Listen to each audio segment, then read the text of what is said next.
उत्तराखंड विधानसभा का शीतकालीन सत्र चल रहा है और आज सत्र का तीसरा दिन है। इस बार के विधानसभा सत्र में अगर कोई मुद्दा सबसे ज्यादा सदन में गूंजा तो वो है किसान का मुद्दा और किसानों के गन्ना भुगतान को लेकर विपक्ष लगातार सरकार पर सवाल उठाता रहा। मंगलौर से कांग्रेस के विधायक काजी निजामुद्दीन ने सरकार पर सवाल उठाए कि उन्होंने गन्ना किसानों का बकाया भुगतान नहीं किया और इसको लेकर कांग्रेस के विधायकों ने विधानसभा के बाहर प्रदर्शन भी किया। इस बात को लेकर सत्ता पक्ष और विपक्ष विधायकों के बीच सदन में जमकर बहस भी हुई, लेकिन लंबी बहस के बाद आखिरकार सरकार की ओर से ये कहा गया कि भुगतान हो चुका है। भले ही भुगतान का पैसा किसानों के पास नहीं पहुंचा हो, लेकिन सोसाइटी को पूरा भुगतान कर दिया गया है और सोसाइटी के खातों से गन्ना किसानों के खातों में पैसा पहुंचाने में थोड़ा वक्त जरूर लगता है। आज विशेषाधिकार के रूप में काजी निजामुद्दीन एक विषय लेकर आए। उन्होंने कहा कल गन्ने से संबंधित जो विषय आया कि जो इकबालपुर मिल ने 100% भुगतान कर दिया गया, उसमें उन्होंने कहा 10 करोड़ रुपए बैलेंस है। मैंने तत्काल इकबालपुर चीनी मिल और संबंधित विभाग से जानकारी मंगाई। वहां बताया गया कि 100% भुगतान हो गया है। उन्होंने जो समिति को पैसा दिया जाता है उसका चेक भी उन्होंने भेजा, जो दिया था उन्होंने लिखित में भी उत्तर दिया। अब इसमें उनका कहना यह था कि किसानों के अकाउंट में भी नहीं पहुंचा, क्योंकि किसानों के अकाउंट में मिल नहीं डालता। किसानों के अकाउंट में बीच में समिति होती है, समिति पैसा लेके फिर किसानों में डालती है।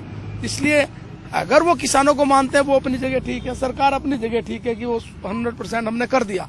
इसलिए अध्यक्ष जी ने कहा कि दोनों ठीक है, भुगतान हो गया है, किसानों के अकाउंट में पहुंचने में समय लग सकता है, वो समय लगता भी है, तो इस मामले का निस्तारण कर दिया गया है।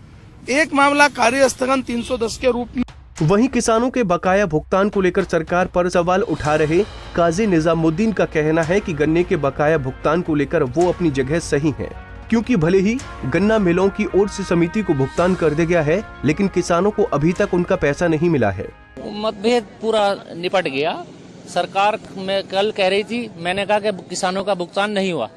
सरकार कह रही थी चीनी मिलों ने भुगतान कर दिया। इस पर उन्होंने तीखी टिप्पणी की। कल मदन कौशिक जी ने मुझको कहा माफी मांगो, आप गलत कह रहे हो। उन्होंने यहाँ तक कह दिया आप झूठ बोल रहे हो। मैंने कहा भाई हो सकता है, मैंने कहा दोपहर भर में कर दिया हो भुगतान। मैं वहां चुप रहा सदन में, लेकिन शाम को क्योंकि सदन से पहले की जानकारी मुझे थी, सदन के बाद मैंने फिर जानकारी प्राप्त की तो किसानों को भुगतान नहीं मिला, क्योंकि फुरकान जी जो विधायक कलियर हैं वो वहां थे, वो भी किसान हैं और उसी चीनी मिल के किसान हैं, उनके खाते में पेमेंट नहीं आया।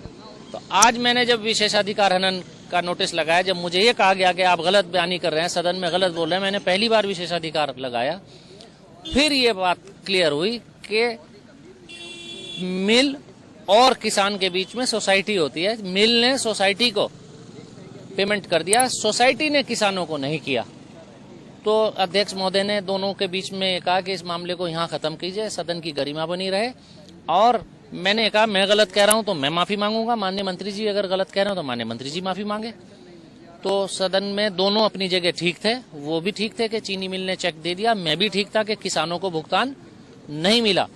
तो अब ये हुआ कि यथाशीघ्र सोसाइटी किसानों का भुगतान कर देगी। नहीं तो इसमें ये भी तो माना जाता है सोसाइटी भी कहेंगे सरकार का, अगर वो रोक के बैठी है किसानों को तो आखिरकार नहीं मिला ना। मैंने यही तो मैं कह रहा हूँ, मेरा यही तो विषय था।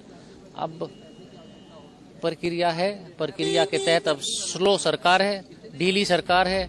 गन्ना किसानों के बकाया भुगतान को लेकर लंबे समय से चले आ रहे इस मुद्दे पर अब विराम लग गया है, क्योंकि गन्ना मिलों ने पूरा भुगतान कर दिया है।